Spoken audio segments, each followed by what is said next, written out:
Welcome to the Ann Arbor District Library, everybody. It's a musical day here in Ann Arbor. Some of you might be coming in from the Sonic Lunch. If not, either way, thank you everyone for being here. Our guests today create a dynamic and unique amalgam of traditional Arabic music and Chicago blues.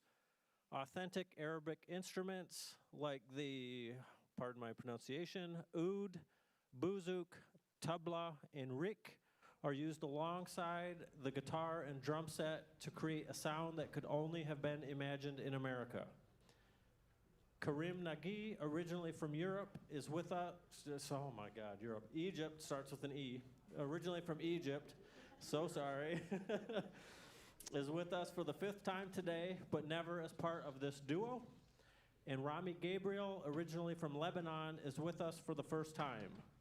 Together, they express their tradition and identity through the compositions and improvisational excursions from their unique upbringings. I got to listen to them warm up, and I'm very excited for this performance. It is my pleasure to introduce, by way of Chicago, the Arab Blues.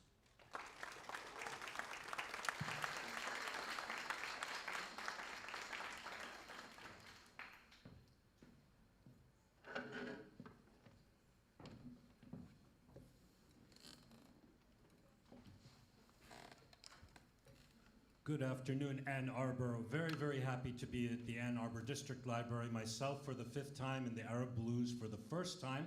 And we are a unique group, and the best thing to do is for you to listen first before we talk. And then you will get a nice guided tour of how these two musics came together through us while living in Chicago. Thank you very much for being here.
Thank you so much, everybody. Blues is an American tradition, and it started becoming electrified in Chicago when people from the South immigrated to Chicago for opportunities, almost close to 80 years ago starting.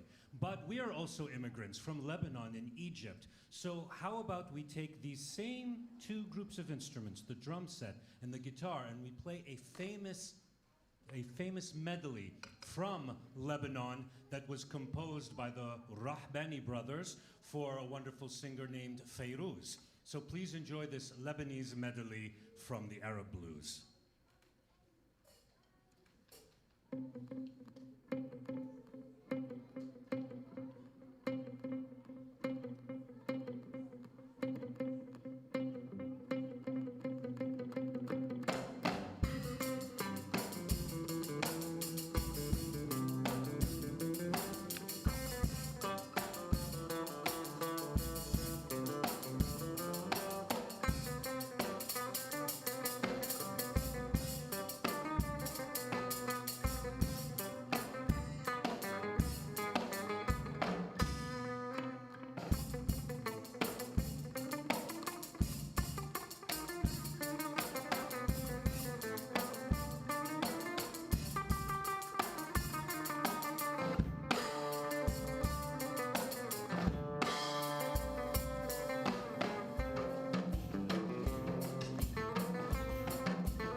Thank you so much, everyone. Thank you so much.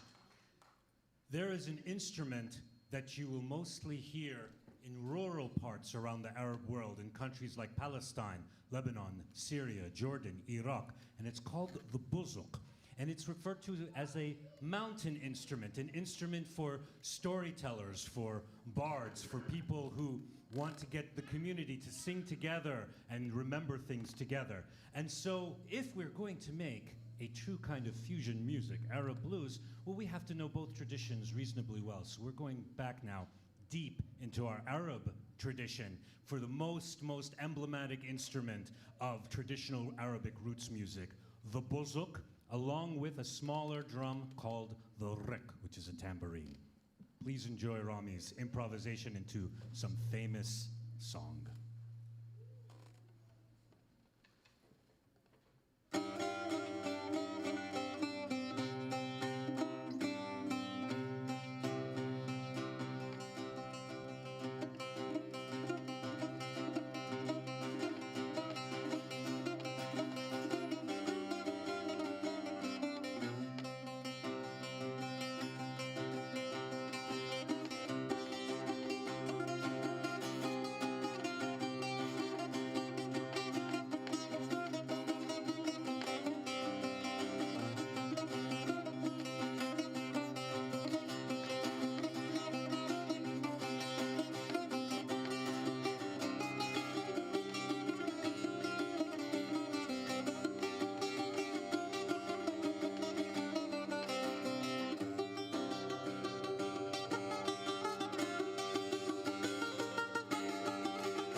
Rami Gabriel on the Buzuq. When two types of music come together, it's really the instruments that help make the bridge. We could talk endlessly about history and personality, but it's the application of one kind of music onto a different instrument that isn't traditionally used for it. So, for example, I have in my hand, it's called a riqq. It comes from the Arabic word raqiq, which means fine or thin. And so this is a tambourine, but played with a very filigree style in the Arab world. And then in front of me, I have a drum set, granted not a conventional one, but it is in that we have the combination of multiple instruments to create one sound. So if I am making Arabic music with one instrument versus making Arabic music with a collection of instruments, well, it'll come down to the rhythm. So I will take, for example, this first rhythm, which is called malfouf, which comes from the Arabic word lef, to turn or to roll. If I'm to play it on the riqq, it would sound like this. Right here.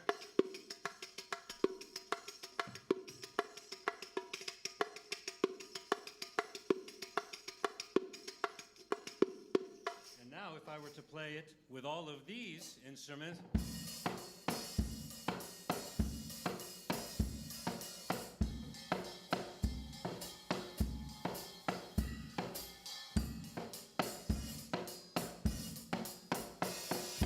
so the one sound here, dum, is here, tek is here, and all the cymbals are here.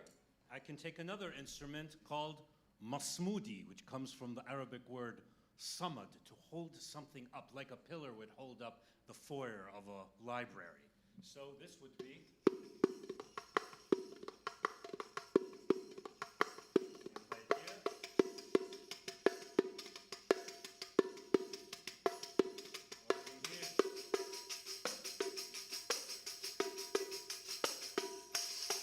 with my nice extras drum set.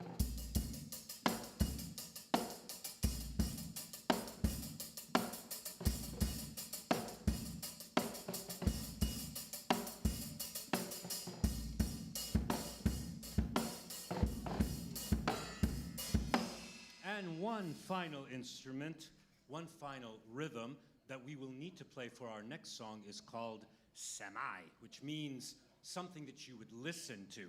And this is a rhythm where we have to count to 10 in order to play a classical Arabic style of music called the samai. So I will play the 10 beats now on the riqq.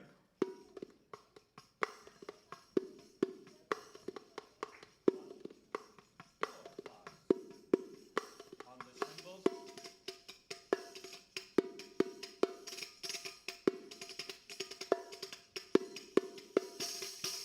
And then here on the drum set.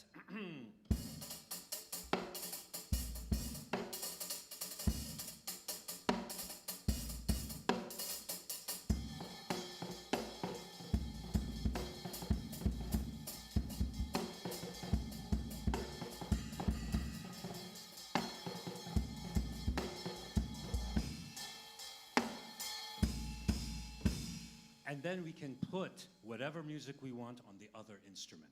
So let's now go to another emblematic Arabic instrument called the oud. Rami's going to hold it up. And the oud, it comes from the Arabic word oud, which means wood or branch. This is the predecessor to the guitar and to the lute. Actually, the word lute is an Arabic word called el-oud. And Rami is going to show you this beautiful instrument now using what's called a taqasim to create spontaneous melody and a spontaneous journey that has a kind of a sayr, which would be like a trajectory. He would choose the maqam he wants, modulate to different maqam, different scales to create the feeling he wants, and then end it in a way that we all know we're finished. Please enjoy Rami Gabriel, Taqsim, improvisation on the stick. I mean the oud.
Allah, beautiful.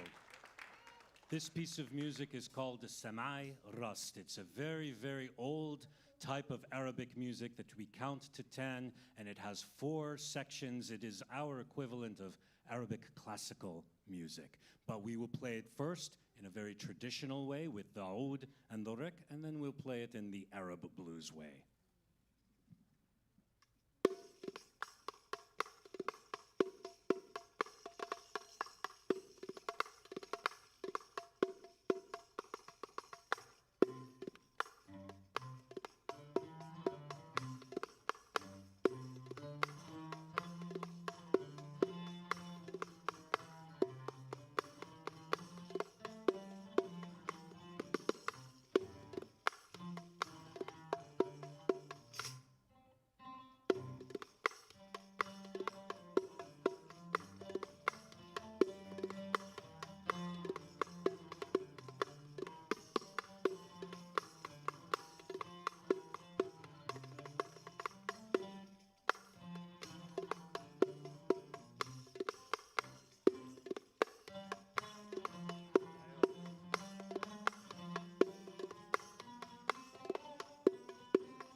Thank you, everybody. And now, thank you. Could you see how he even tuned in the middle of such a complicated piece? He's a hero. Call that in Arabic al-batal. So here is that same piece of music in a contemporary way of playing.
Thank you so much, everybody. Thank you.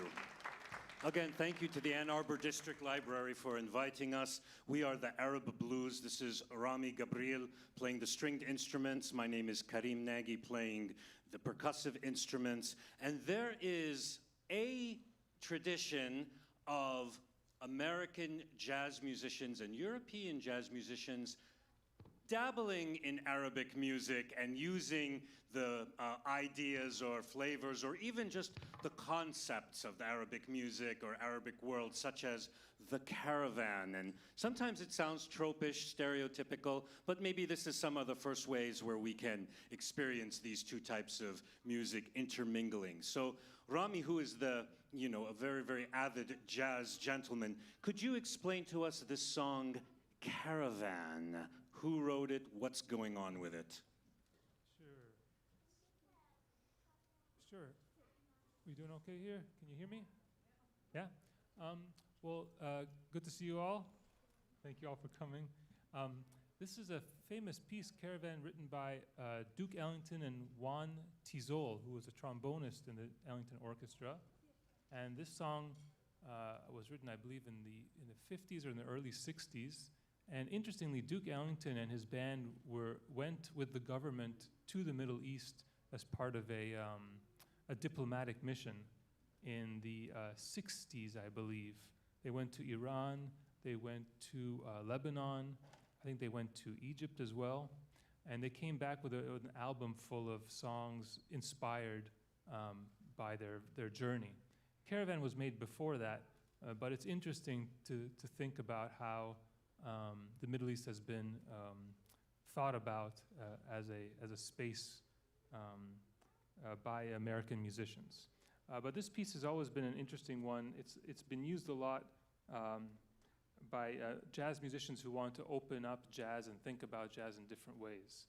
And one of the ways this is done is by the scale that's used in this piece, and it's something similar to this.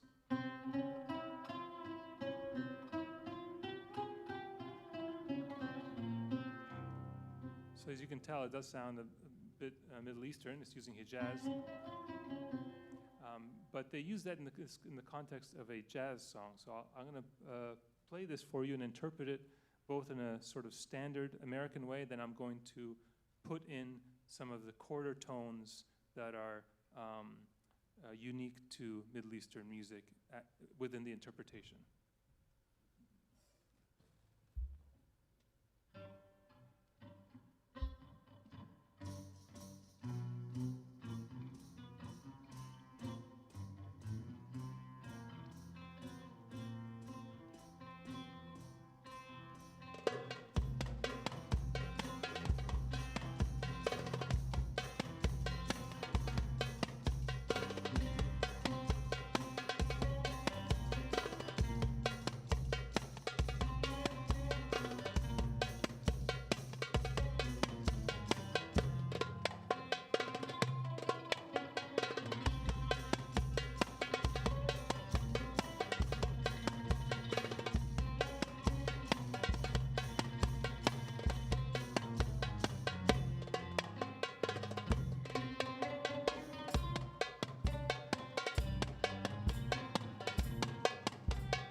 Thank you so much. Thank you, Rami. Now, there is a great singing tradition in the Arab world. In Egypt, the most famous musician of all time is a woman, a famous singer named Kalthoum. And Kalthoum had over 300 songs starting in the year 1927 all the way until she died in the mid-70s. And one of the famous songs is called Fakkaruni, which means they reminded me. A song about her having forgotten her lover and her having forgotten her past romance, but then kind of meeting up with old friends, and they started talking about that person, and it reminded her and opened up the emotions all over again. And in a lot of these songs, there is what's called a muqaddim, an introduction. And these introductions are also very famous by themselves without even the vocal part of the song starting, but kind of like a overture. And so this, what we are going to play now, back to the guitar, and with a combination of drum set and this very, very special, beloved instrument in the Arab world called, in Egypt, tabla, in Palestine, Lebanon, Jordan, derbeki, and also called darabuka as the generic word. And we will play the introduction and one of the latter sections of the famous song by Kalthoum, Fakkaruni, They Reminded Me.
Thank you so much, everybody. Thank you so much. We are The Arab Blues. You can follow us on Instagram. It is spelled exactly the way those three words are spelled, or on our nice little banner in the front. And we have occasional videos. We've made recordings. We don't print CDs anymore, but you can buy our songs and our recordings on this website called Bandcamp, which then you can listen to our music and enjoy it for whatever you think this will sound good alongside of or on its own.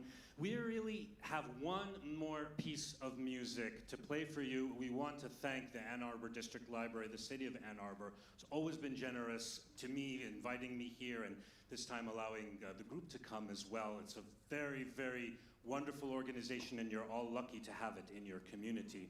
And we want to finish this up. Clap for them, yes, absolutely.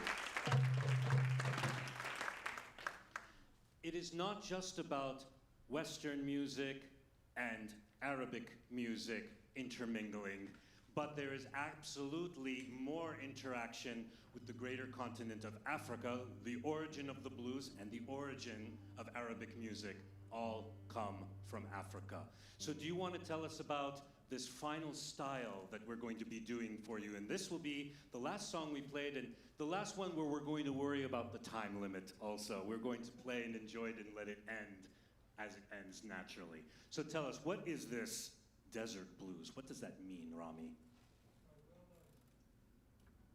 There is, in West Africa, we can trace a lot of the forms of the blues to certain musical forms in West Africa.